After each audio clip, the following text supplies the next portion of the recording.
राधे राधे सबको, जय श्री कृष्णा। तो मैं आ गई हूँ अपने किचन में और जा रही हूँ खाना बनाने। शाम के बज रहे हैं 5 और मैं रात का खाना बनाने जा रही हूँ।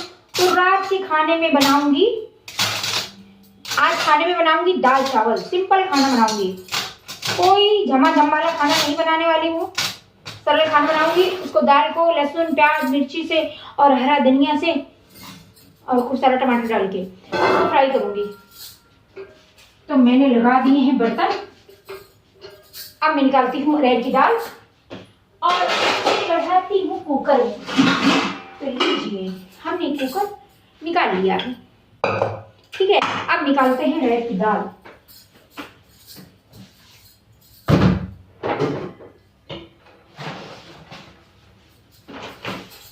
आज बनाएंगे अरहर दाल। तो हम अरहर की दाल निकाल लेते हैं।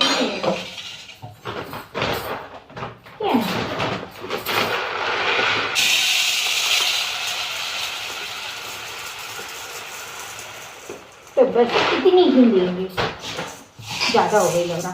चलो कोई बात नहीं, मैं डालती हूँ, देखिए आप लोग, पता चल जाएगा। मुझे कुकर में डालने से पता चलता है कितनी बनानी है।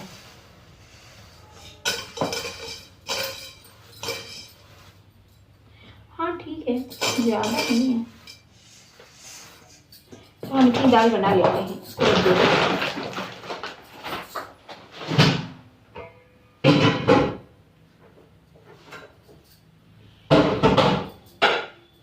तो कभी आप डेली सब्जी सब्जी सब्जी मसाला तेल खा खा के ऊब जाते हैं, जैसे मैं ऊब गई हूँ।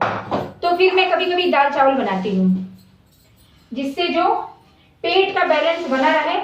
बहुत ज्यादा तेल मसाला खा खा के हमारी सेहत खराब हो जाएगी। तो मैं दाल चढ़ाने जा रही हूँ, दाल को धो लेती हूँ, ठीक है। तो मैं नीचे बना रही थी अभी वीडियो और रील बना रही थी, इसलिए मैंने ये सब पहन रखा है। और मैंने आप लोगों को वीडियो में एक खुशखबरी दी है जो आप लोगों के काम आएगी। बहुत सारी चीजें मैंने सीक्रेट वाली बताई हैं यूट्यूब के बारे में, जो आप लोग जाके जरूर देखें, ताकि यूट्यूब पे आप काम करें तो तुरंत सफल हो जाएं। जो मुझे नहीं मालूम थी और मैंने इतने दिन काम किया, मुझे नहीं पता थी। और धीरे धीरे काम करते करते जो है ना, मैंने बहुत सारे ब्लॉगरों के वीडियो देखे हैं, बड़े बड़े यूट्यूबरों के। तो जाके कहीं मुझे ज्ञान हुआ कि नहीं, ये सब चीजें करना पड़ेगा, तब जो है हम अपना सफल होंगे अपने काम पे। तो कोई मतलब नहीं, आप वीडियोस बनाते रहिए करते रहिए, मेहनत कोई मतलब नहीं है करने का, क्योंकि सफल हम तभी होंगे जब हम उनके नियम से चलेंगे। तो लीजिए, दाल धुल गई है।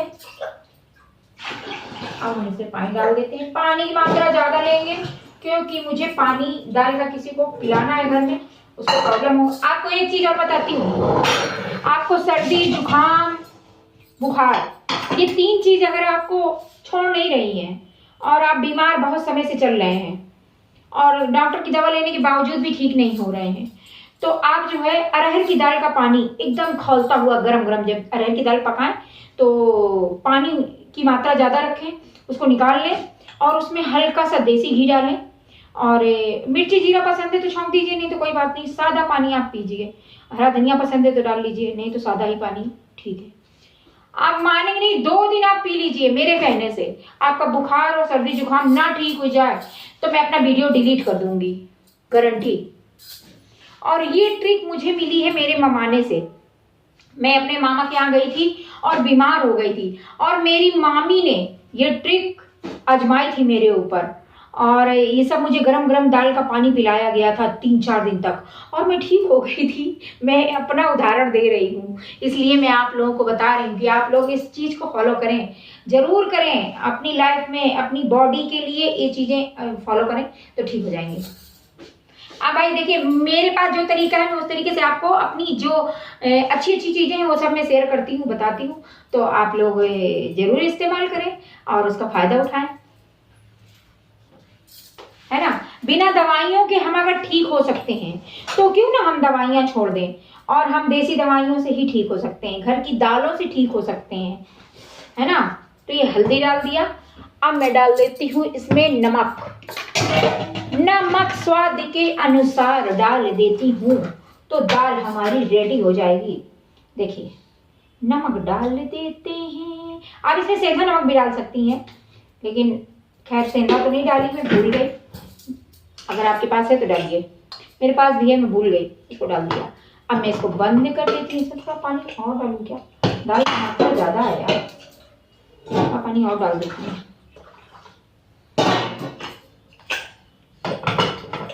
है ना। फिर मैं इसको छौंकने की तैयारी करूंगी, चावल को धो के रख दूंगी, है ना। तब तक वो फूल जाएगा तो तुरंत जो है वो सीटी आ जाएगी। हमेशा चावल दाल धो के रख दो थोड़ी देर पहले, तो टाइम नहीं लगता है, तुरंत पक जाती है, हमारी गैस नहीं बर्बाद होती है और अच्छा भी बनता है।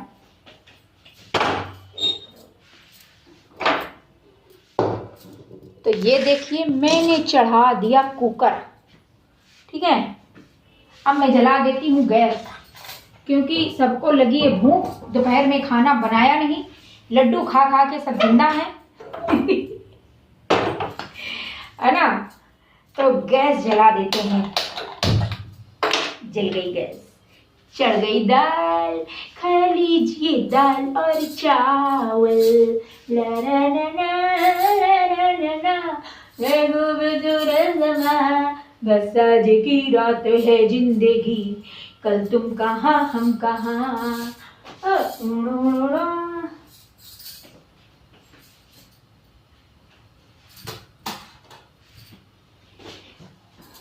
तो हम छील लेते हैं लहसुन और धो लेते हैं चावल, ठीक है।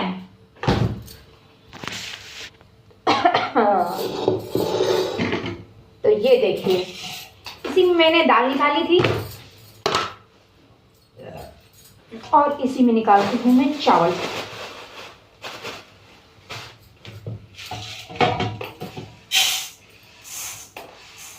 तो दाल ज़्यादा बनाऊंगी, चावल कम बनाऊंगी, क्योंकि कोई खाएगा कोई नहीं खाएगा तो खाना बच जाएगा। तो इसलिए दाल तो मैं सबको पिला दूंगी, दाल पीनी पड़ेगी, क्योंकि दाल मेरे घर में कुछ ज़्यादा ही बन जाती है और फिर गैया को खिलाना पड़ता है। कोई बात नहीं, मेरे घर में गैया भी तो आती है, उसको भी चाहिए खाना, है ना। हो सकता है उसके नसीब से ज़्यादा बनता है, आखिर उसको मैं क्या खाना दूंगी, यही तो खाएगी ना वो भी। अरे यार आटा रखा है फ्रिज में, उसको निकाल देती हूँ, गैया आने वाली है मेरी।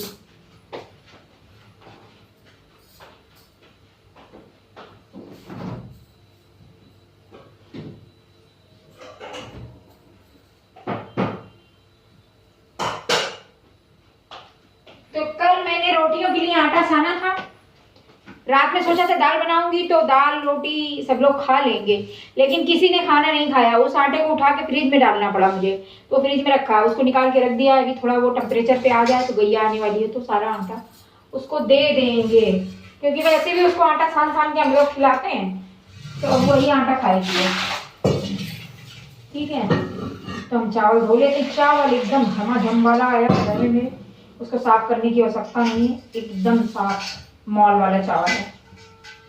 दाल चावल हमारे घर में मॉल का ही आता है, आप लोग भी मॉल से ही हैं, तो उसमें कोई गंदगी नहीं होती है, एकदम साफ सुथरा होता है। आप आंख बंद करके बना सकते हैं, ऐसा सामान होता है वहाँ का। और देखा जाए तो जब हम बाजार से लाते हैं ना आइटम, तो बाजार का जबकि गंदा होता है, इसको देखना पड़ता है, पर वहाँ पैकेट वाला जो होता है सब साफ होता है। पैसा भले 2 पैसा ज्यादा लगता है, नहीं लगता मेरे हिसाब से तो नहीं लगता, मैंने चेक किया, बाहर का भी मंगा के देखा है और मॉल का भी मंगा के देखा है। तो जो बात मॉल के आइटम में होती है वो आपके बाजार वाले आइटम में नहीं होती है।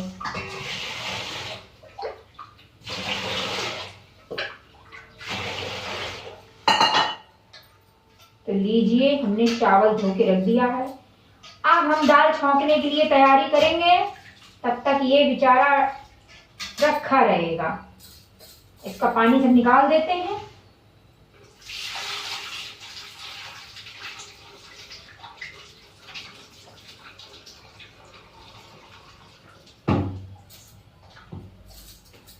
लो भाई, चावल धुल गया, ये देख लीजिए, चावल धो दिया मैंने, है ना।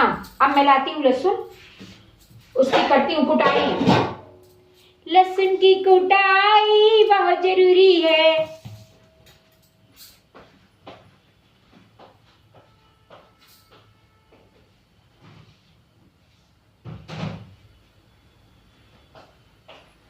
तो ये लीजिए, ये आ गई लहसुन प्याज मिर्ची। तो हम छीलते हैं लहसुन, फिर काटते हैं प्याज।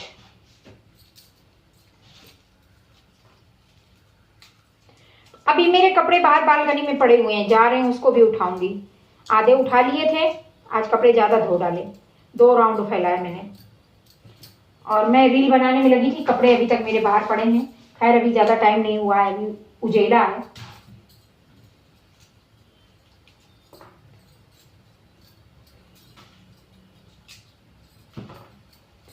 तो लहसुन छीलने का तरीका बताती हूँ आपको, बहुत इजी वाला।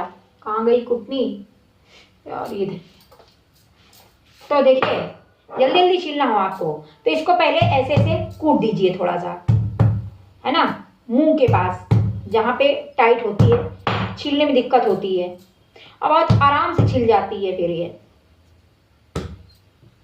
थोड़ा सा इसको मार देंगे ना आगे साइड मुंह के पास, तो इसके मुंह के पास से टाइट होती है। बहुत इजी तरीका है लहसुन छीलने का। और ये देखिए, आपके पास नाखून भी नहीं होंगे ना तो भी ये छिल जाएगी, आराम से छिल जाएगी।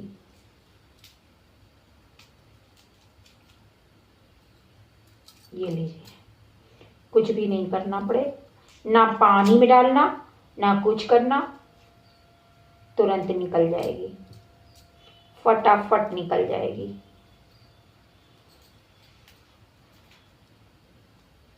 ये मेरी ट्रिक है, मैंने किसी से सीखी नहीं है, मैंने यूज किया तो मैंने सोचा आप लोगों को शेयर करती हूँ। आप लोगों को भी पता चलना चाहिए आखिर मैंने खाना कैसे बनाती हूँ। तो खाना मैं बहुत इजी तरीके से बना लेती हूँ, क्योंकि यही करते करते मेरी जिंदगी खत्म हो गई। शायद मैं अगर किसी होटल में खाना बना रही होती तो एक बहुत बड़ी मास्टर शेफ बन गई होती, पर घर की मास्टर शेफ हूँ आज। कोई बात नहीं, भगवान का भी तो फल देगा। इसी कामना के साथ मैं अपने जीवन को बिताती चली जा रही हूँ। और अब तो मुझे यूट्यूब मिल गया है ना, आप लोग मिल गए हैं, तो बस यही करती रहती हूँ, आप लोगों को दिखाती रहती हूँ, बताती रहती हूँ कि आप लोग देख लीजिए मेरे वीडियोस, मैं कैसे जीती हूँ, क्या क्या करती हूँ, यही सब करती हूँ।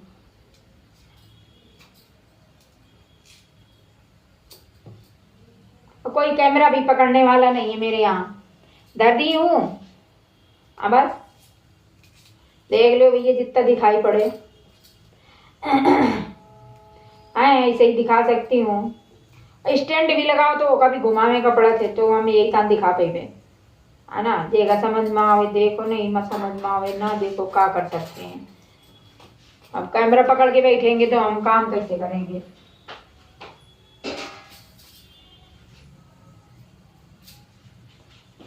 तो लीजिए, अब काट लेते हैं हम 3 प्याज। ये है चक्कू और ये है प्याज।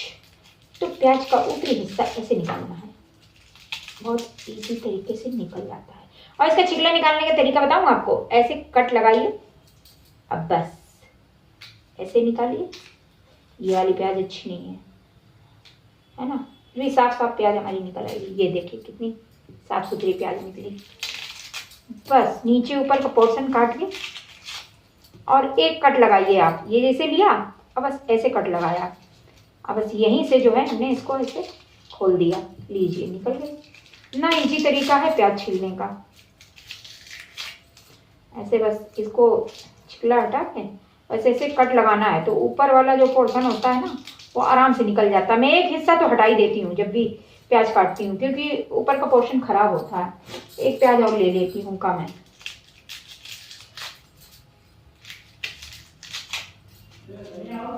हाँ बस बस धनिया लेनी है। हाँ तो मेरे यहाँ धनिया खत्म हो गई थी। क्यों खत्म हो गई? क्योंकि फ्रिज खराब हो गया था। खराब नहीं था, उसका कनेक्शन जो है ना ठीक से लग नहीं रहा था। लगाया कल मैंने, सही हो गया, चलने लगा। तो लीजिए धनिया भी आ गई। हम धो लेते हैं प्याज, लहसुन और हरी मिर्ची भी। इन सब चीजों को धो लेते हैं पानी से। धो लेंगे तो कीटाणु खत्म हो जाएंगे। ये लीजिए, मिर्ची भी डाल दिया, हरी मिर्ची। मेरे घर में कभी किसी चीज में लाल मिर्ची का प्रयोग नहीं होता है, बहुत कम होता है। जैसे कोई बहुत ही जरूरी है, उसमें बिना मिर्ची के बन ही नहीं सकता वो आइटम, तभी उसमें लाल मिर्च पड़ती है, वरना मैं कभी लाल मिर्च यूज नहीं करती। और हरी मिर्ची हमारे विटामिन का मतलब एक भंडार है, बहुत सारी विटामिन इसमें होती हैं। और मैंने पढ़ा था, कहीं याद नहीं कौन कौन सी होती हैं, लेकिन इसमें विटामिन होती हैं जो हमारी बॉडी के लिए हर तरह से लाभदायक होती हैं। तो आप ठंडियों में तो मिर्ची, हरी मिर्ची खूब खाइए। आपको पता नहीं एक चीज लगता है, चीन में इतनी ठंड होती है, इतनी ठंड होती है कि वहां लोग मिर्ची की सब्जी बना बना के खाते हैं। और मिर्ची बहुत उगाई जाती है वहाँ खेतों में। लाल मिर्ची जो ताजी वाली होती है ना, बड़ी बड़ी गोल गोल, उसको लेते हैं। हर तरह की मिर्ची का यूज करते हैं, मैंने वीडियोस देखे हैं। तो उसको कट करते हैं और सीधे छौंक छौंक के उसको सब्जी बना के खाते हैं। और इतना ज्यादा मिर्ची खाते हैं तो उनकी गर्मी उनकी बॉडी में इतनी बनी रहती है कि उनको ठंड नहीं लगती है। तो ये भी एक फायदा है।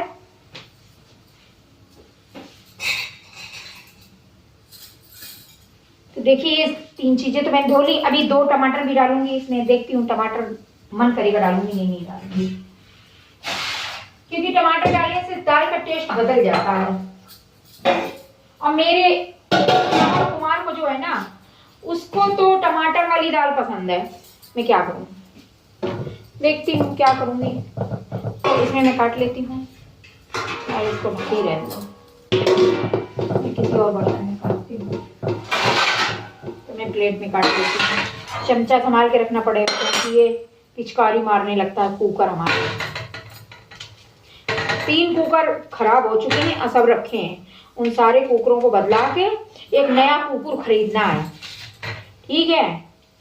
लीजिए, प्याज कट हो रही है, दाल फ्राई के लिए है और सीटी आने वाली है। तो आज बन रहा है दाल और चावल, ठीक है। मैं जिम ज्वाइन करने वाली हूँ, आप मेरी बॉडी पे मत जाइए। ये जिम में जो ये लूजपन आ गया ना मेरे हाथों में, ये इसको मैं ठीक करूंगी। मैं सब समझ रही हूँ, मुझे पता है मैं गंदी बॉडी हो गई है मेरी। मैं जाऊंगी, जिम जाऊंगी और अपनी बॉडी को फिट करूंगी। ये थुल वाली बॉडी मुझे भी नहीं चाहिए। खैर, मैं उतना फैट वाला आइटम नहीं खाती हूँ, लेकिन किसी किसी की होता है ना, बॉडी जैसे माँ बाप की होती है वैसे बच्चों की होती है। तो मेरे पिताजी ऐसे ही थे, है ना, बिल्कुल सेम मैं उनकी कॉपी हूँ। तो वो ऐसे ही मोटे ताजे, जब वो इस दुनिया में नहीं रहे लास्ट टाइम, तो वो जब लेटे हुए थे 7 दिन आंखें नहीं खोली थी उन्होंने।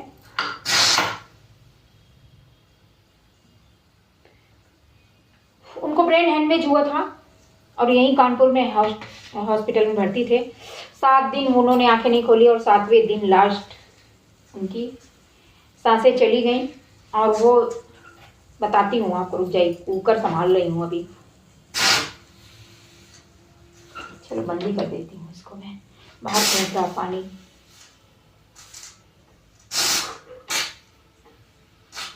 क्योंकि कुकर मेरा गड़बड़ है ना, तो प्रेशर बनता है तो पानी फेंकने लगता है ऊपर से। अब ये सारे कुकर उसको दूंगी बर्तन वाले को और कहूँगी ऐसा करो, अच्छे वाले कुकर दे दो, ये गंदे वाले कुकर से अपने पास रखो। जब तक यूज कर रही हूँ। तो क्या बता रही थी, हाँ, तो मेरे पिताजी जो थे ना, वो लेटे हुए थे ऊपर जाने के बाद, जब उनको ले जाया जा रहा था शमशान के लिए। तो कोई कह नहीं सकता था उनको देख के कि वो जा चुके हैं इस दुनिया से। उनकी पर्सनालिटी एकदम दूध ऐसे रखे थे और बस आराम से रिलैक्स होके, जैसे कोई नेता लेटा हो, इस तरह से लेटे थे। रुक जा यार, फुसु फुसु कर रहा है ना। हम सब लोग रो रहे थे, पर वो तो जा चुके थे, कोई किसी को रोक नहीं सकता संसार से जाने से। चाहे औलादें हों, चाहे जो कोई हो, कोई नहीं बता सकता इस चीज को। तो जो आया है वो जाएगा जरूर, ये तो तय है ना। तो मरना सभी को है, इसलिए इन चीजों को ध्यान में रखते हुए इंसान अगर जिए तो शायद वो कभी गलत काम ना करे, तो कभी किसी को दुख ना पहुंचाए, है ना। लेकिन कुछ इस संसार में कुछ ऐसे जीव हैं, जीव मतलब इंसान हैं, इतने गंदे इंसान हैं कि उनका खाना नहीं हजम होता है, दूसरों को तकलीफ देके जब तक वो झींग नहीं तब तक फिर उनका क्या होता है। गरुड़ पुराण में इसकी पूरी जो है डिटेल लिखी है, पूरी कहानी लिखी है, आप लोग सुनिएगा। जब मृत्यु हो जाती है तो ये पाठ करवाया जाता है ताकि मरे वाले इंसान को मोक्ष प्राप्त हो। उसमें बैतरणी का पाठ भी होता है, जो गौ माता की पूंछ पकड़ के बैतरणी पार करवाई जाती है, और उसको इसलिए गौ माता दान दी जाती है। मैंने सुना है, मेरे सास ससुर खत्म हुए थे तो मैंने सुना था, तब मुझे इस चीज़ का ज्ञान हुआ। तो आप लोग भी जरूर सुना करें, अगर और करवाएं जरूर, इस पाठ को अवश्य करवाएं। तो इससे पता चलता है कि इंसान अगर गलत काम करके ऊपर जाता है, सताता है, लोगों को मारता है, पीटता है, किसी भी रूप में अगर सताता है, चाहे वो मानसिक रूप से उसको सता रहा हो, चाहे शारीरिक रूप से सता रहा हो, किसी भी रूप से सता रहा हो, और ये सब करके जाता है, तो भगवान जो है अलग अलग वहाँ पे पार्ट बने हुए हैं नर्क लोक में, उनको कैसे जो है वही सब चीजें प्रताड़ित की जाती हैं, मारा जाता है, उनको तला जाता है, भूंजा जाता है, वो जो जो करके जाता है उन सब की सजा उसको सूद समेत मिलती है, उसको मोक्ष नहीं मिलता है। मतलब लाख बैतरणी पार करने के लिए गौ माता दान कर लीजिए, लेकिन आप अपने कर्म से भाग नहीं सकते। संसार में किसी भी कोने में होंगे, मर जाएंगे, तब भी जो है मरने के बाद भी आपको उस भोग को भोगना पड़ेगा। भगवान के पास चित्रगुप्त जो है ना, वो सारा उनका सीसीटीवी 24 घंटा ऑन रहता है। कौन गलत कार्य कर रहा है, कौन अच्छा कार्य कर रहा है, कौन लोगों को ज्ञान पहुंचा रहा है, कौन लोगों को परेशान कर रहा है। तो भगवान ने अगर हमें इंसान का रूप दिया है तो लोगों के साथ अच्छी अच्छी चीजें बांटिए, ज्ञान बांटिए, आप लोगों की मदद कीजिए, और जिस रूप से कर सकते हैं, ज्ञान से कर सकते हैं, धन से कर सकते हैं, तन से कर सकते हैं, किसी भी रूप में कर सकते हैं, आप जरूर करिए, उसका लाभ जरूर मिलेगा आपको। तो भला का उल्टा होता है लाभ, और लाभ का उल्टा होता है भला। अब करके देख लीजिए, पता चल जाएगा। तो राधे राधे सबको, जय श्री कृष्णा। मैं जा रही हूँ दाल फ्राई करने, मुझे देर हो रही है, और फिर चावल बनाऊंगी। अब ये क्या दिखाना, ये तो आप लोग खुद बनाते खाते हैं। तो राधे राधे सबको, जय श्री कृष्णा। नेक्स्ट ब्लॉग में मिलती हूँ आप लोगों को फिर अपनी बकवास लेके। क्या करूं, आप लोगों को लाभ पहुंचाने के लिए मैं ये बकवास करती हूँ। आप लोग जरूर सुना करिए, शेयर करिए, सब्सक्राइब करिए, लाइक करिए, और मुझे यूट्यूब पे एकदम सक्सेस बना दीजिए। बस मुझे आप लोगों का साथ चाहिए। आप देंगे ना मुझे साथ, मेरा साथ देंगे ना? पक्का मैं इंतजार करूंगी अपने सक्सेस होने का। जब मेरे पास मनी आएगी मैं तो एक पार्टी करूंगी, बहुत बड़ी पार्टी, जिसमें हर सब्सक्राइबर मेरा इन्वाइट होगा। सारे सब्सक्राइबरों को बुलाऊंगी मैं उस पार्टी में। तो धन्यवाद आप सभी का मेरा वीडियो देखने के लिए।